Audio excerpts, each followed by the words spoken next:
നിധിയുടെ സുധീഷിന്റെ നാളത്തെ നല്ലൊരു വിശേഷം കേട്ടാലോ? അങ്ങനെ നാളത്തെ വിശേഷത്തില് നിധിയുടെ കയ്യെ പിടിച്ചിട്ട് സൂര്യ പറയാണ്, വാ നിധി, നമുക്ക് വീട്ടിലേക്ക് പോവാം. ഞാൻ നിന്റെ വേണം നിന്റെ അച്ഛനെ കൊണ്ടേ കാണിക്കുകയൊക്കെ ചെയ്യാം. നീ ധൈര്യമായിട്ടിരിക്കുക, നീ വിഷമിക്കൊന്നും വേണ്ടാന്നൊക്കെ പറയണം. അത് കേട്ടിച്ചപ്പോ നിധി ഇങ്ങനെ സൂര്യന്ന് നോക്കി. പിന്നീട് അവന്റെ കാരണം തീർത്തുന്നു പൊട്ടിക്കുവാണ്. പിന്നെ നിധി പറഞ്ഞു, നീ കാരണോടെ എനിക്ക് ഈ പ്രശ്നങ്ങളൊക്കെ ഉണ്ടായത്. നീ ഒറ്റ ഒരുത്തിന് എല്ലാത്തിനും കാരണം. അവന്റെ വിചാരം എന്താ? നിധിയെ താൻ വിളിച്ചു കഴിഞ്ഞിട്ടുണ്ട് ഉടനെ തൻ്റെ ഒപ്പം നിധി അങ്ങോട്ടേക്ക് വരും. പിന്നെ തനിക്ക് അവൾക്കൂടെ സുഖമായിട്ട് ജീവിക്കാന്നൊരു ചിന്തയായിരുന്നു.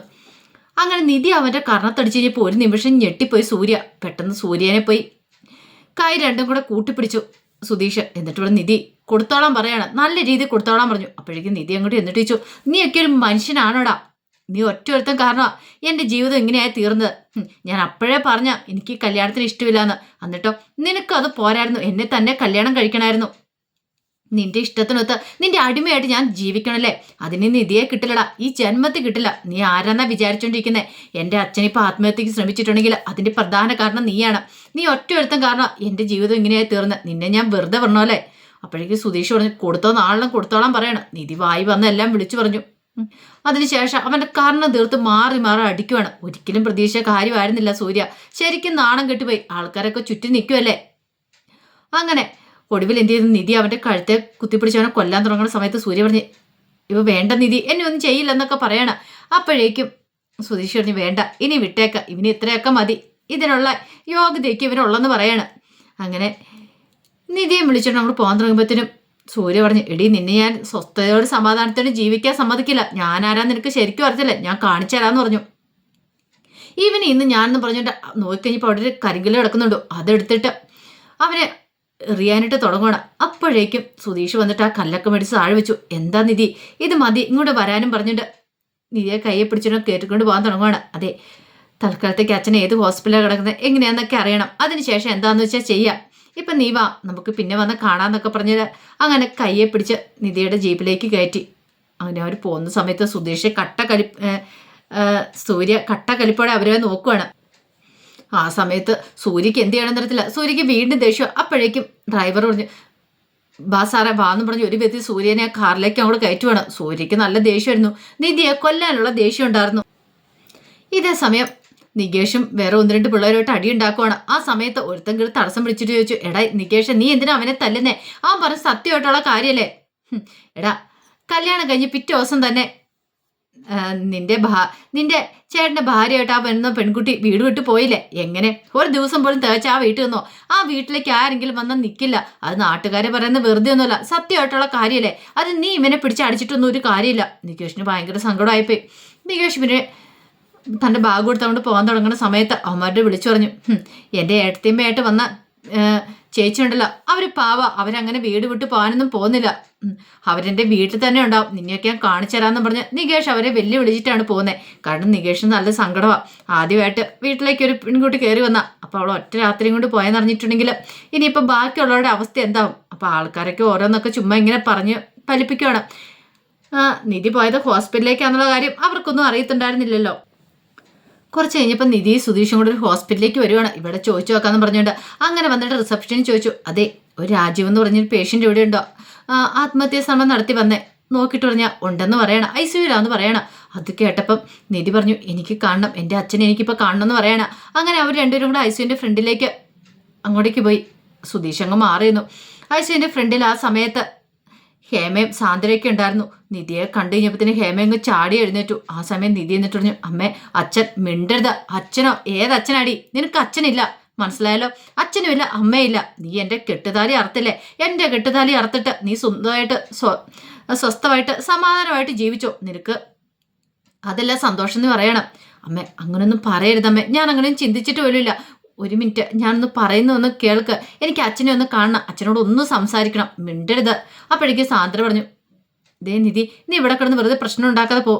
ഇത് ചേച്ചി ഇങ്ങനെ പറയരുത്, എനിക്കൊന്ന് കാണണം, പറഞ്ഞില്ലേന്ന് ചോദിക്കണം. അപ്പോഴേക്കും അരുൺ അങ്ങോട്ട് വന്നു. നീ എന്തിനാണ് ഇങ്ങോട്ടേക്ക് വന്നേ? ചേട്ടാ ചേട്ടനോ? ആറര ചേട്ടൻ, മര്യാദയ്ക്ക് പോയിക്കോണം. നിന്നെ ഞങ്ങളുടെ കൺമുന്നിൽ പോയി കണ്ടുപോയേക്കല്ലോ. നീ കാരണം ഈ പ്രശ്നങ്ങളൊക്കെ ഉണ്ടായത്. അതും പറഞ്ഞ് നിധിയെ അടിക്കാൻ തുടങ്ങുമ്പോൾ സാന്ദ്ര ഇടയിൽ കയറി, അതെ അരുണേട്ടാ, പ്രശ്നം ഉണ്ടാക്കല്, ആൾക്കാരൊക്കെ നോക്കുന്നുണ്ട്, ഞാൻ ഇവിടെ പറഞ്ഞു വിട്ടോളാം. നിധി ഇങ്ങോട്ടേക്ക് വരാനും പറഞ്ഞുകൊണ്ട് നിധിയെ പിടിച്ചുകൊണ്ട് പോകാൻ തുടങ്ങുമ്പോഴത്തെ സമയത്ത് ഹേമ നിധിയുടെ കർണം തീർത്ത് 3-4 അടി കൊടുക്കുവാണ്. നിനക്കിപ്പോൾ സന്തോഷമായില്ലടി, സമാധാനമായില്ലടി. ഒരു കാര്യം ഞാൻ പറഞ്ഞാൽ, നിന്റെ അച്ഛൻ എന്തെങ്കിലും സംഭവിച്ചു പോയിട്ടുണ്ടെങ്കിൽ പിന്നെ ഞാൻ ജീവിച്ചിരിക്കില്ല, ഞാനും കൂടെ അങ്ങ് തീർന്നു പോകത്തുള്ളൂ. അതും കൂടെ കേട്ടിട്ട് നീ പോയാൽ മതി എന്ന് പറഞ്ഞു. ഒരു വ്യക്തി സാന്ദ്ര നിധിയെ പിടിച്ചുകൊണ്ട് അങ്ങോട്ട് മാറ്റിക്കൊണ്ടുപോയി. ആ സമയം സുധീഷ് അവിടെ നിൽക്കുകയാണ്. പിന്നീട് നിധിയോട് പറഞ്ഞു, നീ എന്ത് പരിപാടിയെ നിധി കാണിച്ചേ? ഒരു വാക്കെങ്കിലും എന്നോട് പറയായിരുന്നു. നീ പറഞ്ഞോ എന്നോട്? നീ ഇങ്ങനെയൊക്കെ ചെയ്യുന്ന എന്നോട് പറഞ്ഞോ? നിന്നെ എല്ലാ കാര്യത്തിലും ഞാൻ കൂട്ടുനിന്നല്ലേ, എന്നിട്ട് നീ എന്നോട് ഈ ചതി ചെയ്യണ്ടായിരുന്നു. ചേച്ചി, ഞാൻ ഒരിക്കലും ഇങ്ങനെയൊന്നും പ്രതീക്ഷിച്ചില്ല. വേണ്ട, നീ കൂടുതലൊന്നും പറയണ്ട. തൽക്കാലത്തേക്ക് ഇവിടുന്ന് പോകാൻ നോക്ക്. പിന്നെ എന്ത് വേണമെന്ന് ഞാൻ തീരുമാനിക്കാം. ഞാനൊന്ന് ആലോചിക്കട്ടെ എന്തെങ്കിലും വഴിയുണ്ടോയെന്ന്. ചേച്ചി, പോകാനല്ലേ നിന്നോട് പറഞ്ഞേ, ഇവിടെ പ്രശ്നം ഉണ്ടാക്കല്ലെന്ന് പറഞ്ഞു. സാന്ദ്ര അങ്ങോട്ട് പോയി കഴിഞ്ഞപ്പോൾ സുധീഷ് നിധിയോട് പറഞ്ഞു, ദേ ഇവിടെ ഇനി പ്രശ്നം ഉണ്ടാക്കണ്ട, ബാ നമുക്ക് അങ്ങോട്ട് പോവാം. ആൾക്കാരൊക്കെ ശ്രദ്ധിക്കുന്നുണ്ട്, ഹോസ്പിറ്റലിൽ വന്ന ആൾക്കാരൊക്കെ നോക്കി നിൽക്കുവാണ്. നിന്നോടല്ലേ പറഞ്ഞ് വരാന്? അല്ല, അത് പിന്നെ ഞാൻ നിധി കഴുത്തേലേക്ക് നോക്കി. ഈ താലി കാരണമാണ് ഈ പ്രശ്നങ്ങളൊക്കെ ഉണ്ടായിരിക്കുന്നത്. സുധീഷിന് ടെൻഷനായി. ഇവിടെ ഈ താലിയാൻ ഇപ്പോൾ വലിച്ചു പൊട്ടിക്കുമെന്നൊരു ചിന്ത. നിധി ഇവിടെ നിൽക്കണ്ട, നമുക്ക് എന്താണെങ്കിലും അച്ഛൻ്റെ ഹോസ്പിറ്റലല്ലേ, നമുക്ക് ഇടയ്ക്ക് വന്ന് കാണാൻ വല്ല സാഹചര്യം ഉണ്ടായി കാണാം എന്നൊക്കെ പറഞ്ഞ് നിധിയെ സമാധാനിപ്പിച്ചു. ആ സമയം സുഭാഷ് പണിസൈറ്റിലാണ്. അങ്ങനെ നിൽക്കുന്ന സമയത്ത് അതിനൊരു ഭായിയുണ്ട്, സ്ഥിരമായിട്ട് ജോലി ചെയ്തുകൊണ്ടിരിക്കുന്ന സുഭാഷിനോടൊപ്പം. പിന്നീട് സുഭാഷിനോട് അല്ല, അനിയൻ്റെ കല്യാണം കഴിഞ്ഞിട്ട് ഇന്ന് ഇങ്ങോട്ട് ഇത്ര ധൃതി പിടിച്ച് വരേണ്ട കാര്യം ഉണ്ടായിരുന്നോ എന്ന് ചോദിക്കുകയാണ്. അതൊന്നും പ്രശ്നമില്ല, കല്യാണമൊക്കെ കഴിഞ്ഞില്ലേ. അല്ല, ഒരു കാര്യം ചോദിക്കാണ്ട് ചേട്ടാ. എന്താ? അല്ല, അനുജൻ കെട്ടിക്കൊണ്ട് വന്ന ഭാര്യ അവർ വീട് വിട്ട് പോയെന്ന് ചോദിക്കുക. വീട് വിട്ടു പോയെന്നോ? ആര് പറഞ്ഞു? അല്ല, ചായക്കടയിലൊക്കെ അങ്ങനെ പറയുന്ന കേട്ടു. അതൊന്നുമില്ല, അവളുടെ അച്ഛന് സുഖമില്ലാത്തതുകൊണ്ട് ഹോസ്പിറ്റലിൽ വരെ പോയേക്കുക. അപ്പോഴേക്കും സുഭാഷിൻ്റെ ഒരു കൂട്ടുകാരൻ വന്നിട്ട് ചോദിച്ചു, എന്താടാ കല്യാണം കഴിഞ്ഞ് ഒരു രാത്രിയും കൊണ്ട് പെണ്ണ് വീട് വിട്ട് പോയെന്ന് ചോദിച്ചു. നിന്നോടാരാ പറഞ്ഞ്? അതൊക്കെ ഞങ്ങൾ അറിഞ്ഞു. അല്ലല്ലോ, ആ വീട്ടിൽ വന്ന് ഏതെങ്കിലും പെണ്ണ് നിൽക്കുവോ? ഒറ്റ രാത്രിയും കൊണ്ട് അവൾക്ക് മതിയായി കാണും. നേരം പുലർന്ന് ആ വീട്ടിലെ അന്തരീക്ഷമൊക്കെ കണ്ടു കഴിഞ്ഞപ്പോഴത്തേനും അവൾ ജീവനും കൊണ്ട് ഓടിയതായിരിക്കും എന്ന് പറഞ്ഞു. സുഭാഷിന് അത് കേട്ടപ്പോൾ ഭയങ്കര ടെൻഷനായി. എന്ത് ചെയ്യണമെന്ന് അറിയത്തില്ല. ഇനിയിപ്പോൾ പോയ നിധിയും സുധീഷ് ഇതിലായിട്ടും എത്തിയിട്ടില്ല. അപ്പം ഇനിയിപ്പോൾ അവർ പോയ വഴി പോയോ എന്നൊരു ചിന്തയൊക്കെയായിരുന്നു മനസ്സിൽ. പിന്നീട് സുധീഷ് നിധിയെയും കൊണ്ട് സാന്ദ്രയുടെ വീട്ടിലേക്ക് ഞാൻ വരുവാണ്. അങ്ങനെ വന്നു കഴിഞ്ഞപ്പോഴത്തേനും സാന്ദ്രയുടെ അച്ഛനും അമ്മയും കൂടെ ഇറങ്ങി വന്നു. ആ സമയത്ത് നിധി പറഞ്ഞു, അല്ല സാന്ദ്രേച്ചി വിളിച്ചില്ലായിരുന്നു ചോദിക്കുക. വിളിച്ചു പറഞ്ഞിട്ടുണ്ടായിരുന്നു, കയറി വരാൻ പറയണം. അപ്പോഴേക്കും സുധീഷ് പറഞ്ഞു, അതെ ഹോസ്പിറ്റലിൽ കാണിക്കാനായിട്ട് അച്ഛനെ കാണിക്കാനായിട്ട് നിധിയെ കൊണ്ടാന്ന് പറഞ്ഞിട്ടുണ്ടായിരുന്നു. അത് കേട്ടപ്പോൾ സാന്ദ്രയുടെ അച്ഛൻ പറഞ്ഞു, നീ അവിടെ നിൽക്കുക, നീ ഇങ്ങോട്ടേക്ക് കയറണ്ടെന്ന് പറയണം. സുധീഷിനെ പുറത്ത് നിർത്തിയുള്ളൂ. ആ സമയം നിധിയോട് പറഞ്ഞു, നിധി ബാ കയറി വാ മോളെ എന്നൊക്കെ പറയണം. സാന്ദ്ര വിളിച്ച് കാര്യങ്ങളൊക്കെ പറഞ്ഞായിരുന്നു. ഹോസ്പിറ്റലിലേക്ക് പോകാനായിട്ട് സമ്മതിക്കുമോ എന്നറിയത്തില്ല. ചിലപ്പം അവിടെ ചെന്ന് കഴിഞ്ഞിട്ട് കാണിക്കുമോയെന്ന് പോലും അറിയത്തില്ല. കാരണം ഹേമയൊക്കെ സമ്മതിക്കുന്നില്ല. അത് മാത്രമല്ല മരുമോനും സമ്മതിക്കുന്നില്ല. എങ്ങനെയാണെന്നൊന്നും അറിയത്തില്ല എന്ന് പറഞ്ഞു. അപ്പോഴേക്കും നിധി പറഞ്ഞു, സാരമില്ല, സാന്ദ്രേച്ചി വിളിക്കാമെന്ന് പറഞ്ഞിട്ടുണ്ട്. അച്ഛനെ കാണുന്നോടം വരെ ഇവിടെ നിൽക്കാനൊക്കെ എന്നോട് പറഞ്ഞിട്ടുണ്ട്. അതൊക്കെ ഞങ്ങളോടും വിളിച്ച് പറഞ്ഞിട്ടുണ്ടായിരുന്നു. അപ്പോൾ സാന്ദ്രയുടെ അച്ഛനും അമ്മയാണത്. അപ്പോഴേക്കും നിധി പറഞ്ഞു, അതെ ഞാൻ അവരോടൊന്ന് പറഞ്ഞിട്ട് വരാം എന്ന് പറയണം. അങ്ങനെ എന്ത് ചെയ്തു? അവള് സുധീഷിൻ്റെ അടുത്തേക്ക് അങ്ങോട്ട് വരുവാണ്. സുധീഷിനോട് പറഞ്ഞു, അതെ ഞാനിവിടെ നിൽക്കുക. കാരണം ഒരു പക്ഷേങ്കിൽ സാന്ദ്രേച്ചി എന്നെ ഇടയ്ക്ക് വിളിക്കും. എനിക്ക് എൻ്റെ അച്ഛനെ കാണാൻ പറ്റിയൊരു അവസരം കിട്ടുവാണെങ്കിൽ എനിക്ക് എൻ്റെ അച്ഛനെ കാണണമെന്ന് പറയാം. അല്ല, ഇവിടെ നിൽക്കാൻ തന്നെ തീരുമാനിച്ചോ? നിൽക്കാൻ തീരുമാനിച്ചു. അല്ല, അപ്പോൾ ഹോസ്റ്റലിൽ പോകണം, ട്രിവാൻഡ്രത്ത് പോകണം, ജോലി മേടിക്കണം എന്നൊക്കെ പറഞ്ഞു. ഇപ്പം എനിക്ക് പ്രധാനം എൻ്റെ അച്ഛനാണ്. എൻ്റെ അച്ഛനെ ഒന്ന് കണ്ട് ഉള്ള സത്യാവസ്ഥ എല്ലാം ബോധ്യപ്പെടുത്തണമെന്ന് പറഞ്ഞു. പിന്നീട് കയ്യെ കിടന്ന് വളയൊക്കെ ഉരുവാണ്.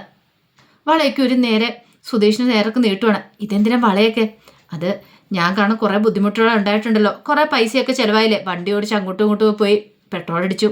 അപ്പോൾ ഇപ്പോൾ എൻ്റെ കയ്യിൽ ഇതേ ഉള്ളൂ. കാരണം പിന്നെ എൻ്റെ ഫോണ് സിമ്മൊക്കെ പോയതുകൊണ്ട് ഒരു പുതിയ സിമ്മൊക്കെ എടുത്ത് ആക്ടിവേറ്റ് ആയാൽ മാത്രമേ എനിക്ക് പണമൊക്കെ തരാൻ പറ്റുള്ളൂ. ഇത് പിടിക്കുക, ഞാൻ എൻ്റെ കടങ്ങളൊക്കെ വീട്ടിക്കോളാം, പിന്നെ എൻ്റെ ബാക്കി ഡ്രസ്സും കാര്യങ്ങളൊക്കെ അത് ഞാൻ പിന്നെ എടുത്തോളാം എന്ന് പറഞ്ഞു. ഇത് കേട്ടപ്പോൾ സുധീഷ് ചോദിച്ചു, അല്ല ഇവിടെ തന്നെ നിൽക്കാനാണോ? തൽക്കാലത്തേക്ക് ഇവിടെ നിൽക്കണം. അച്ഛനെ കണ്ടതിന് ശേഷം എന്താണെന്ന് വെച്ചാൽ തീരുമാനം എടുക്കണം. പിന്നെ എനിക്ക് വേണ്ടി സുധീഷ് കുറേ കഷ്ടപ്പെട്ടെന്ന് എനിക്കറിയാം. എത്ര തല്ലു വാങ്ങി. ശരിക്കും ദൈവത്തെ പോലെ തന്നെയാണ് സുധീഷ്. ആ സമയത്ത് വന്നില്ലായിരുന്നു ഞാൻ എന്ത് ചെയ്തേനും എനിക്ക് ചിന്തിക്കാൻ പോലും പറ്റുന്നില്ല. ആ സമയം സുധീഷ് പറഞ്ഞു, അതൊന്നും കാര്യമായിട്ട് എടുക്കണ്ട. പിന്നെ ഈ സ്വർണത്തിൻ്റെ കാര്യം ഇതൊന്നും ഇല്ല, എനിക്കിതൊന്നും വേണ്ടാന്ന് പറയണം. അപ്പോഴേക്കും നിധി പറഞ്ഞു, എനിക്കറിയാം സുധീഷിൻ്റെ അവസ്ഥ എന്താണെന്ന്. സുധീഷിൻ്റെ വീട്ടിലുള്ള എല്ലാവരെയും എനിക്ക് ഇഷ്ടപ്പെട്ടു. എത്ര സ്നേഹത്തിലാണ് അവരൊക്കെ. എനിക്ക് ഭയങ്കര ഇഷ്ടമായിട്ടോ. പക്ഷേ എൻ്റെ ഇപ്പോഴത്തെ അവസ്ഥ അറിയാലോ. എനിക്ക് എൻ്റെ അച്ഛനെ വേണം. എൻ്റെ അച്ഛനോട് തുറന്ന് സംസാരിക്കുകയാണെങ്കിൽ കാര്യങ്ങളൊക്കെ സെറ്റാവുമെന്ന് എനിക്കൊരു തോന്നലുണ്ട്. അതുകൊണ്ട് മാത്രം ഞാനിപ്പോൾ ഇവിടെ നിൽക്കുന്നത്. സുധീഷ് പോയിക്കോളാൻ പറയണം. അല്ല, അപ്പം നിധി എന്നെ പറഞ്ഞു വിടാൻ തന്നെ തീരുമാനിച്ചോ? അതെ, ഇനി ഇവിടെ നിൽക്കണ്ട. പിന്നെ ഈ താലി കിട്ടിയതിൻ്റെ പേരിലല്ലേ പ്രശ്നങ്ങളൊക്കെ ഉണ്ടായത്. ഇനിയിപ്പം നമ്മൾ തമ്മിൽ കാണുമോന്നും അറിയത്തില്ല, ഭയ്യൊക്കെ പറയാണ്. അപ്പോഴേക്കും സുധീഷിന് ഭയങ്കര ടെൻഷനായി. നിധി സുധീഷിനെ കെട്ടിപ്പിടിച്ചു. ഒത്തിരി നന്ദിയുണ്ടെന്ന് പറഞ്ഞുകൊണ്ട് ആ സമയം സാന്ദ്രയുടെ അമ്മ അങ്ങോട്ട് ഇറങ്ങി വന്ന് ഈ കാഴ്ച കണ്ടു. പെട്ടെന്ന് സാന്ദ്രയുടെ അച്ഛനെ വിളിച്ച് കാണിച്ചു കൊടുക്കുകയാണ്. എന്ന് പറഞ്ഞുകൊണ്ട് അങ്ങനെ സാന്ദ്രയുടെ അമ്മേനെ വിളിച്ചുകൊണ്ട് പുള്ളിക്കാരനെ അങ്ങോട്ട് കയറിപ്പോയി. നിധി പറഞ്ഞ് ഇനി ഇവിടെ നിൽക്കേണ്ട, പോയിക്കോളാൻ പറയുകയാണ്. അപ്പോൾ സ്നേഹത്തോടെ ഹഗ് ചെയ്താണ് നിധി സുധീഷിനെ. പക്ഷേ സാന്ദ്രയുടെ അച്ഛനും അമ്മയെ തെറ്റിദ്ധരിച്ചു. അങ്ങനെ നിധി അകത്തേക്ക് അങ്ങോട്ട് കയറി പോകുന്ന സമയത്ത് സുധീഷ് നിധിയെ തന്നെ ഇങ്ങനെ നോക്കി നിൽക്കുകയാണ്. സുധീഷിന് പോകാൻ പോലും തോന്നില്ല, എന്ത് ചെയ്യണമെന്ന് പോലും അറിയത്തില്ല. എങ്ങോട്ട് പോകാനാ? വീട്ടിലേക്ക് എന്നിട്ടുണ്ട് നിധി എന്ത് ചെയ്യുന്നുള്ള ചോദ്യം വരും. വീട്ടിലേക്ക് ചെല്ലാനും പറ്റില്ല, വല്ലാത്തൊരവസ്ഥയായി പോയി. അപ്പം അതിൻ്റെ വിശേഷങ്ങളൊക്കെ നമ്മൾ കാണാൻ പോകുന്നത്. ആ വിശേഷങ്ങൾക്കായി നമുക്ക് എല്ലാവർക്കും കാത്തിരിക്കാം കേട്ടോ. ഒരിക്കൽ കൂടി എല്ലാവർക്കും ശുഭദിനം നേർന്നുകൊണ്ട് നിർത്തുന്നു. നന്ദി.